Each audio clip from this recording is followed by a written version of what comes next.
E pronto, cá estamos, boa noite, hoje é quarta-feira e é bom estarmos juntos, não é? Depois desta pausa tão prolongada, é bom estarmos juntos. E foram várias as pessoas que ao longo destes meses foram perguntando quando é que começa, temos saudades, aprendi alguma coisa com aquilo, foi útil, fez-me pensar, fez-me crescer, fiquei melhor cristão, coisinhas bonitas que as pessoas dizem. E pronto, e depois de algum tempo assim de reflexão e de oração também, pareceu que esta ligação ao meio da semana até era capaz de ser importante. Então cá estamos nós, a meio da semana, hoje, quarta-feira, para o Hoje é Quarta. Eu sei que há outros grupos na paróquia que à quarta-feira estão reunidos, têm a oração, alguns também por internet. Perfeito, há espaço para tudo e para todos. A vantagem deste é que fica sempre disponível nas redes sociais, na rede social Facebook e também no YouTube, ok? E também no site, também é lá no site, em paróquia.pt, há alguma coisa qualquer que diz hoje é quarta e estão lá também todos os episódios devidamente organizados deste Hoje é Quarta. Bem, sem mais demoras, os temas para este ano têm um calendário, já sei quais são os temas, já pensei no assunto, já comecei a investigar, para que haja assim tipo, também uma espécie de coerência, ok? Hoje a câmara é um pouco diferente e para quem está a acompanhar-nos por primeira vez, normalmente não é este cenário, não é esta a câmara, mas para que isto hoje acontecesse teve de ser mesmo assim. Então estava a dizer que há uns tempos eu estava a falar sobre a renovação paroquial e nessa conversa a pessoa dizia-me algo muito importante, que se isto não está alicerçado na oração, se nós não estamos envolvidos na oração, então a probabilidade de falhar vai ser muito alta. Então, por favor, a todos aqueles que estão a acompanhar-nos, rezemos uns pelos outros, rezemos mais uns pelos outros. Rezemos pela paróquia, rezemos também pela nova equipa de liderança que há de começar daqui a umas semanas. E rezemos. Rezemos também para que o nosso coração fique mais tranquilo, que possamos estar mais relaxados. E rezamos em nome do Pai, e do Filho, e do Espírito Santo. Amém. E Deus Pai, humildemente nós te pedimos que pela tua graça os nossos corações fiquem mais unidos, mais próximos no louvor, no amor, no serviço, para que todos juntos todos possamos construir uma nova comunidade, uma comunidade cheia de fé, uma comunidade cheia de vida. Abre os nossos olhos, Senhor, para este momento de transição, de caminho, de conversão, e ensina-nos também a confiar mais em Ti. Ajuda-nos também a orar mais uns pelos outros, para agirmos mais a favor dos outros, em nome de Jesus. Te pedimos isto tudo, para vivermos também na coragem e na sabedoria, para aceitar os novos desafios que nos aparecem, e pedimos também a cura, a paz, a compreensão, a capacidade de um bom discernimento, para fazermos somente a Tua vontade e para que a Tua Igreja seja mais missionária, tenha mais discípulos que fazem discípulos. E é isto, Senhor, que te peço e te pedimos nesta noite, em nome de Jesus, que é o Teu Filho, que vive e reina contigo pelos séculos dos séculos. Amém. Muito bem, então vamos... Eu na oração falei um bocadinho da equipa de liderança e, de facto, ela está a ser agora ainda sonhada, pensada, as pessoas estão a ser convidadas, depois haverá um tempo também de pequena formação e depois a questão será apresentada ao nosso cardeal, tudo será falado com ele, também para ele perceber o que se passa nesta paróquia de Palhais, e depois, para o próximo trimestre, lá lançaremos novamente essa equipa, que é importante, muito importante. A equipa de liderança, na paróquia temos 2 níveis de equipa de liderança. Um são todos os líderes dos vários grupos, movimentos, tudo que existe na paróquia, e esses estão em funções, têm os seus grupos, os seus movimentos, está tudo a correr. E depois há uma equipa mais restrita, que é aquela que está mais próxima de mim. Isto é uma coisa bíblica.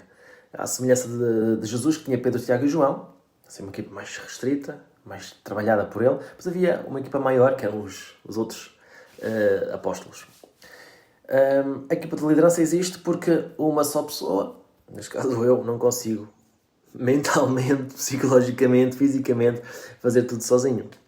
E depois é importante também reconhecer que todos nós temos dons diferentes, capacidades diferentes, pontos fortes, pontos fracos, e quando uma liderança, neste caso uma paróquia, está nas mãos de uma só pessoa, o risco de falhar é muito maior do que termos pessoas que nos ajudam a estar mais equilibrados, não é? Que criam um equilíbrio na liderança. E no fundo a equipa de liderança tem esse grande objetivo, ajudar o pároco, ajudar os pastores a tomarem melhores decisões e também a colocar tudo em marcha mais facilmente do que sendo só uma pessoa a pôr as coisas mais em marcha. A equipa de liderança tem o objetivo, no caso de Palhais, Santo António, de ajudar-nos a todos a chegar àquilo que ainda não alcançamos.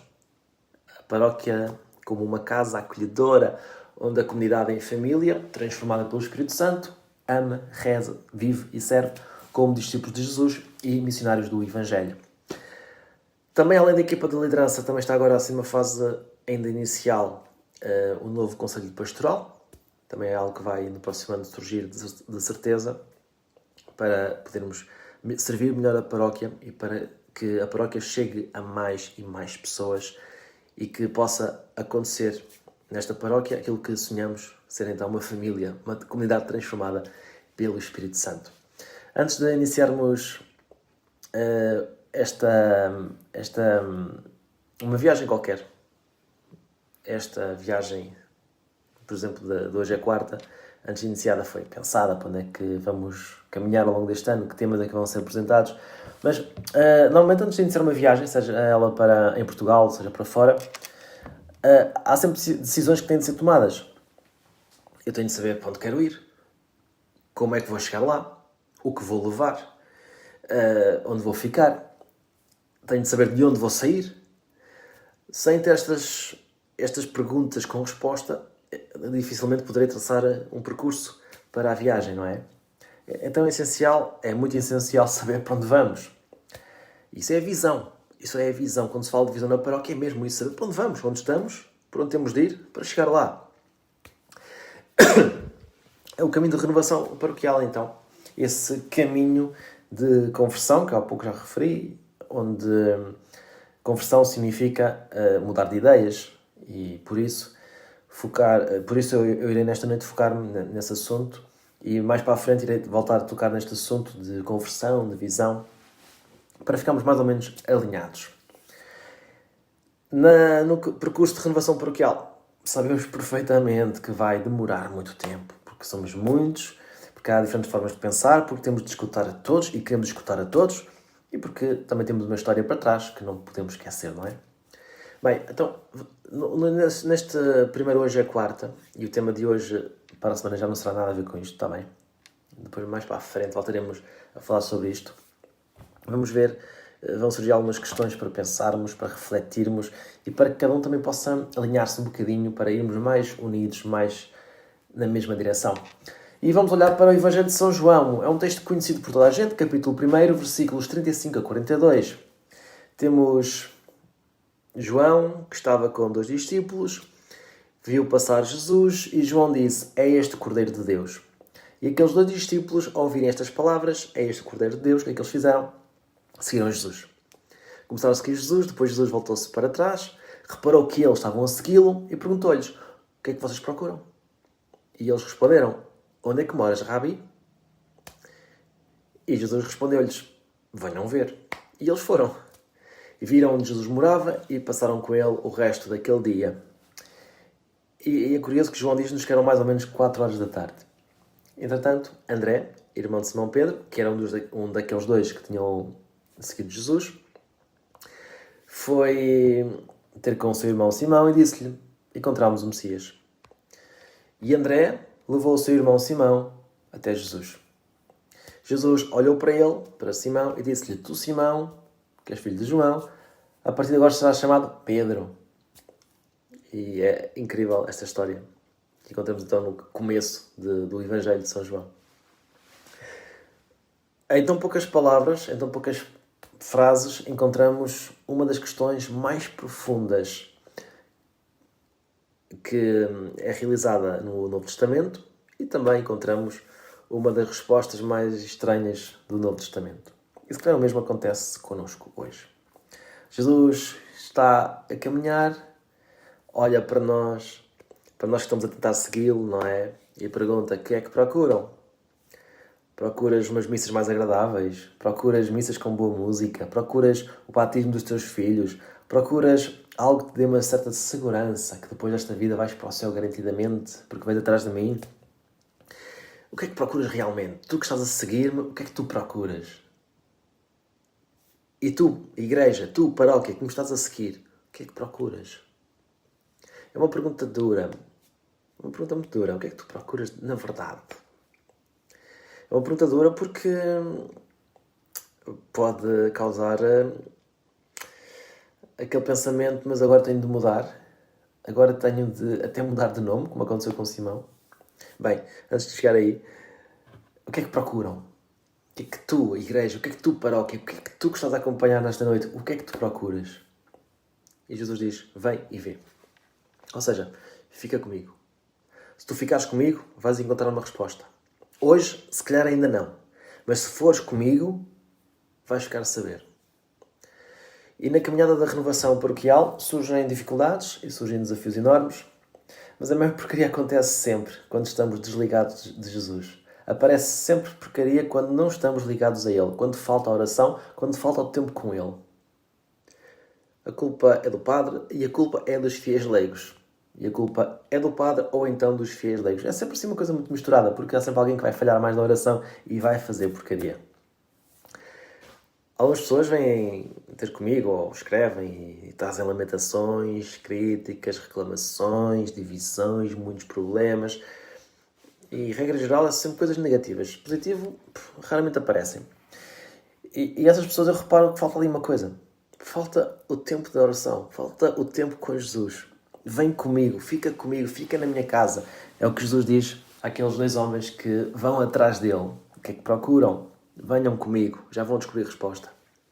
E é por isso que hoje, ao iniciarmos esta hoje é quarta, esta nova temporada, eu disse e volto a repetir: temos de passar mais tempo com Jesus. Olhamos para os discípulos. Os discípulos passavam tempo com ele. Acompanhavam-no nos passeios, estavam horas e horas a ouvir os sermões, iam ao café com ele, se calhar, iam aos casamentos com ele. Estar com Jesus mudou... Iam buscar. Estar com Jesus mudou aquelas pessoas. André foi transformado e foi chamar o seu irmão. E o seu irmão depois entrou em cena. E depois eles chamaram outras pessoas. E é assim que a igreja nasce e cresce. Com o encontro com Jesus e com convites. André convida o seu irmão Simão. E são encontros que mudam. O encontro com Jesus muda a pessoa. Simão passou a chamar-se Pedro. Acabou. Uma mudança enorme. Imaginem só, mas eu agora vou mudar de nome? Eu sempre fui Simão. Eu sempre fui Simão. Foi assim que fui batizado. E agora vou mudar para Pedro? Tempo com Jesus transforma as pessoas. No caso de Simão, até mudança de nome. Estar com Jesus traz transformação. Estar com Jesus traz renovação. Eu sempre fui Simão. Não, a partir de agora és Pedro e acabou. Caso para terminar, não quero estar a amassar-vos logo nesta primeira noite e já vos disse, para a semana o tema será totalmente diferente. A nossa paróquia de Palhais Santo António abrange uma grande área territorial no concelho do Barreiro, Portugal. É a área são os territórios da União de Freguesias de Palhais e Coina e também da freguesia de Santo António da Charneca, com vários centros de culto e uma grande extensão de facto. E é bom sabermos isso, porque é aí que está o nosso território, é aí que está o nosso local de missão. É aí que Deus nos colocou para fazermos discípulos missionários. Discípulos que amam Deus e que amam os outros. Cada um de nós é responsável por todos os católicos daquela zona. E não é só o padre que é responsável, todos nós somos.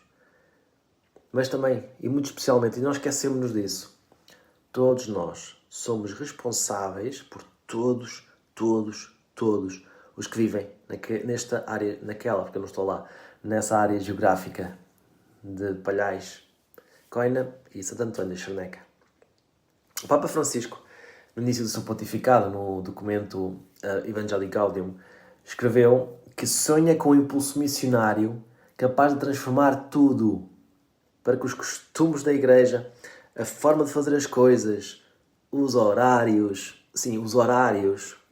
a linguagem e a estrutura, tudo o que existe, seja utilizado corretamente para a evangelização. A forma de fazer as coisas, de pensar, de agir, os horários, tem de estar alinhado para a evangelização. Não para a preservação, mas para a evangelização. E nós muitas vezes, em muitos locais, em muitas paróquias, que não nesta, regra geral, pensamos muito para dentro, para a preservação. Esquecemos que estamos para todos. E é por aí que nós temos de ir. Nós somos responsáveis por todos aqueles que vivem nestas freguesias, neste território que falei há pouco. E como hoje estou cansado de dizer, tanto hoje como noutras oportunidades, todos nós somos batizados e todos nós participamos desta missão que é comum a todos nós, de sermos missionários. Para chegarmos a todos. E agora vêm os problemas, não é? Porque enquanto católico, líder ou não de algum grupo ou movimento, e pertencente ou não a alguma coisa dessas, como é que eu me sinto em relação a isto? Sinto-me que estou voltado para os de fora ou demasiado focado no meu umbigo? Exemplos, assim um exemplo muito vou inventar. A missa, em vez de ser ao meio-dia, passa para ser às 6 da tarde, porque às 6 da tarde já está toda a gente acordada e toda a gente pode ir à missa, não há desculpas. Estou disposto a abdicar da minha missa dominical das 12 para ser às 6 da tarde, para chegar a todos.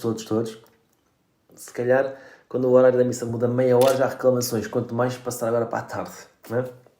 Isto acho que é algo importante que tem de ser refletido. E o cardeal Américo, quando ainda era bispo Américo, ainda é bispo Américo, mas era bispo auxiliar em Lisboa, no ano passado, praticamente há um ano, foi em novembro do ano passado, no Cristo Rei, aí em Almada, houve uma Eucaristia à tarde, que foi transmitida pela Rádio Renascença, e normalmente na Rádio Renascença as Eucaristias são de manhã, não é? E então o bispo Américo, Dom Américo, na introdução que fez da Eucaristia, começou logo por dizer, e os ouvintes da Rádio Renascença estão habituados a que a missa seja às 11 horas, não sei, hoje é às 5 da tarde e temos de estar aqui abertos a mudanças de horários para chegar a mais pessoas e não sei o quê. Ele foi logo por aí.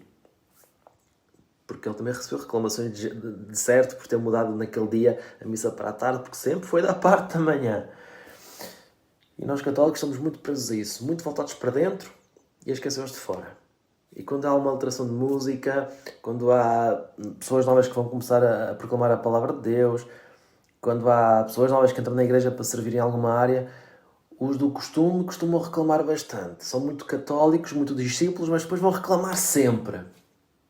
É curioso.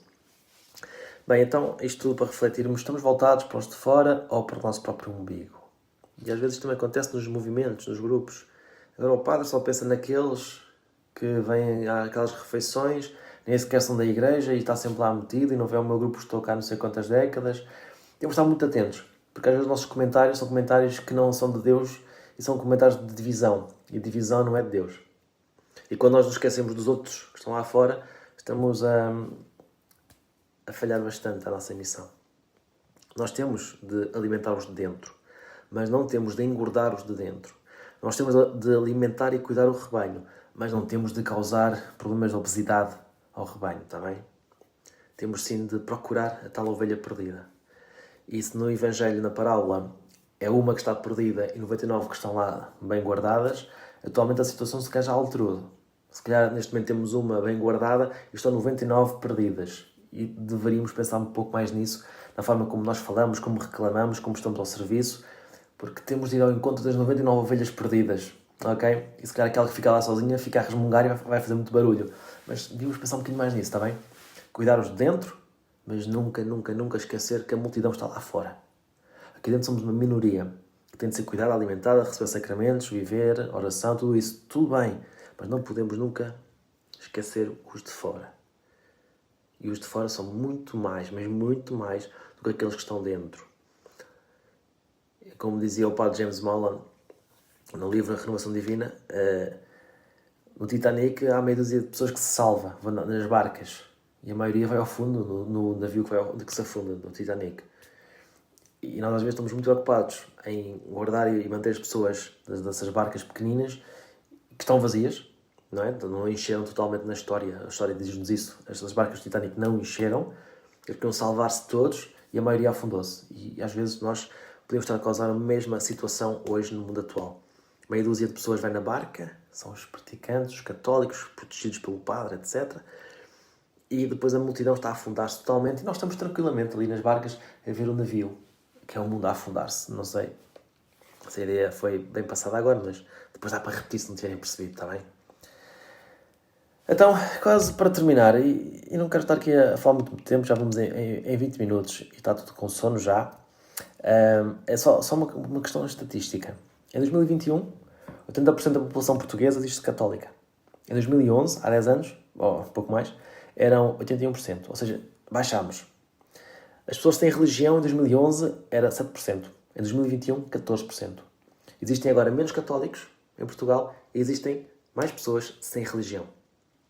Acho que isso é importante. E mesmo assim, se 80% dos portugueses são católicos, onde é que estão? Onde é que estão os 80% de católicos de Portugal? Eu não os vejo. Eu penso que nós temos um elefante aqui, está aqui um elefante, está toda a gente a ver um elefante, mas ninguém é capaz de dizer, está ali um elefante, vamos tratar dele. E continuamos a ignorar o elefante. E além disso, onde estão os 80% de católicos? Quem são esses? Quem são esses praticantes, entre aspas? Se entrarmos numa igreja, vamos perceber quem são. E daqui a 20 anos, vamos perceber que esses que agora são, já não vão ser.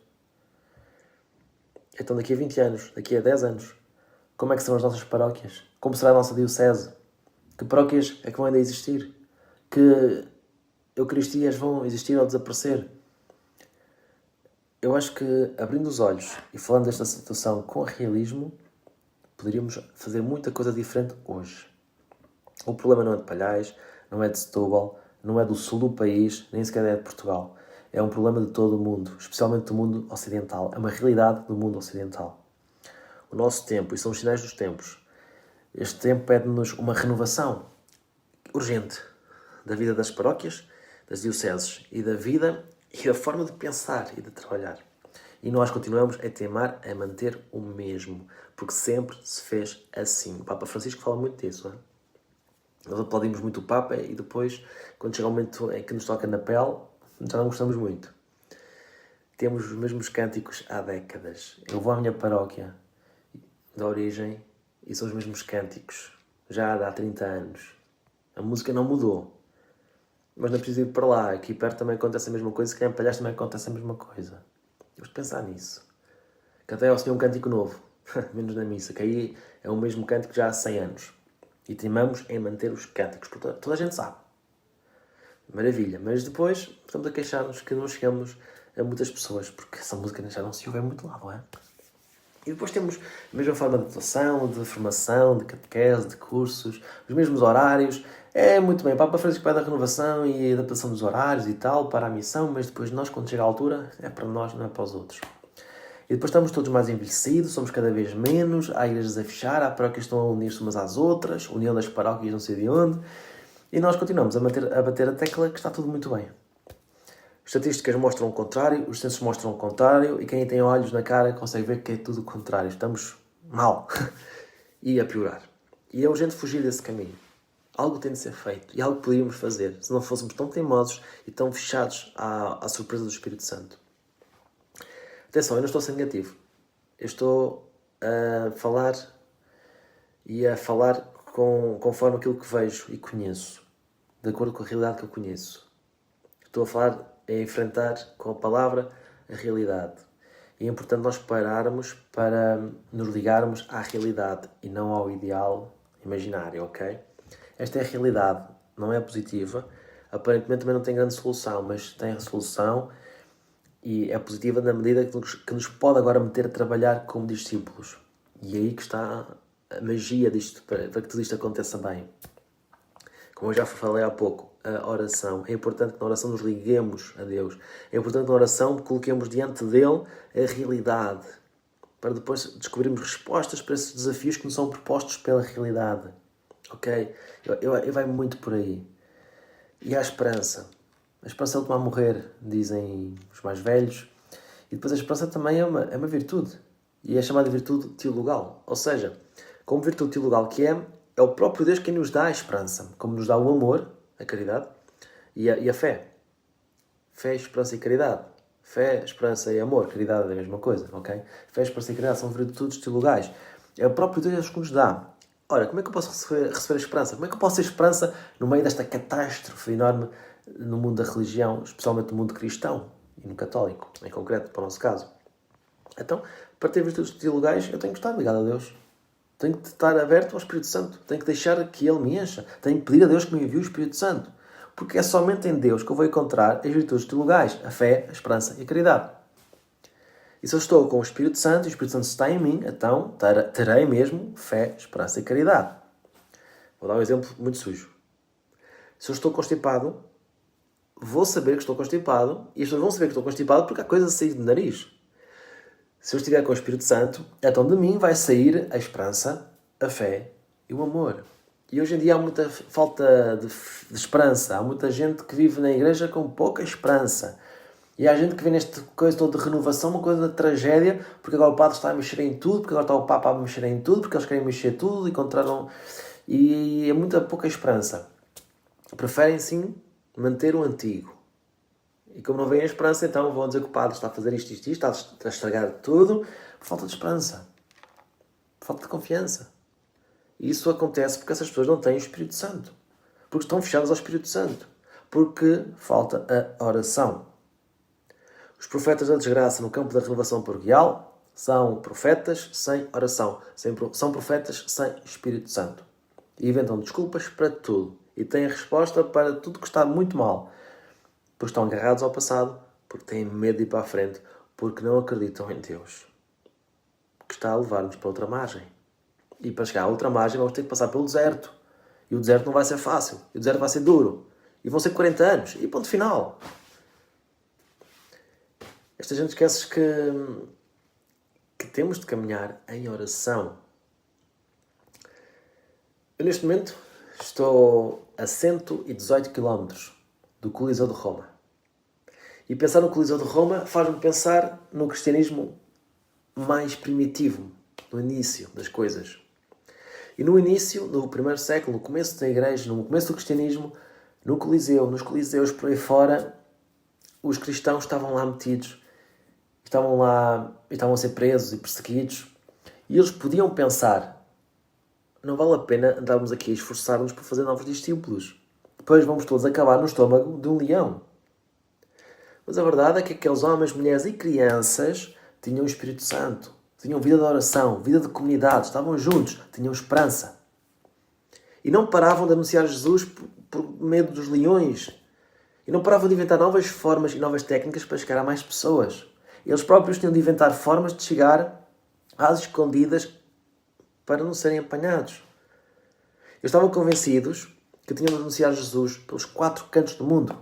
E metiam-se em barcas frágeis. E enviavam cartas. E andavam escondidos debaixo de terra. E misturavam-se entre os romanos e por aí fora para levarem Jesus a mais pessoas. Obviamente que havia o leão depois no Coliseu, mas tudo bem. Eles tinham esperança. Aquilo não era o fim para eles, era o começo de uma vida forte em Jesus. E não se cansavam de arriscar tudo por Jesus. Para chegarem a todos. Não ficavam fechados entre si. Não era uma seita, como muitas vezes acontece no mundo católico, no mundo cristão. Fechamos-nos na nossa igreja, na nossa paróquia, no nosso grupo. Somos só nós os profeitos. Não. No primeiro século, estavam todos abertos para anunciar Jesus a toda a gente. A todos. Neste caminho de renovação paroquial não podemos cair no desânimo, não podemos cair no desespero, não podemos ter medo. Há coisas que vão correr mal, há coisas que vão correr mesmo muito mal, há gente que vai ficar desorientada e vamos errar, e vamos falhar e vamos ter de partir muita pedra.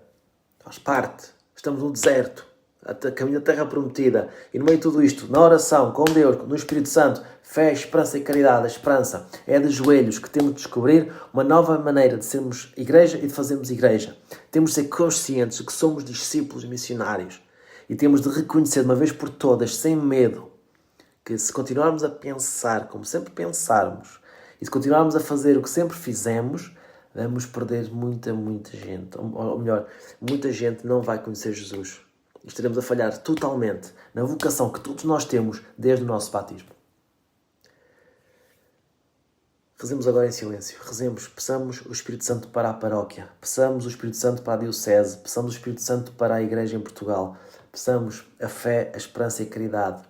E peçamos, acima de tudo, que esta pedra que está cá dentro, que muitas vezes é missionária, mas é para aquilo que lhe interessa e não para levar Jesus a todos. Rezemos em silêncio e boa noite para todos.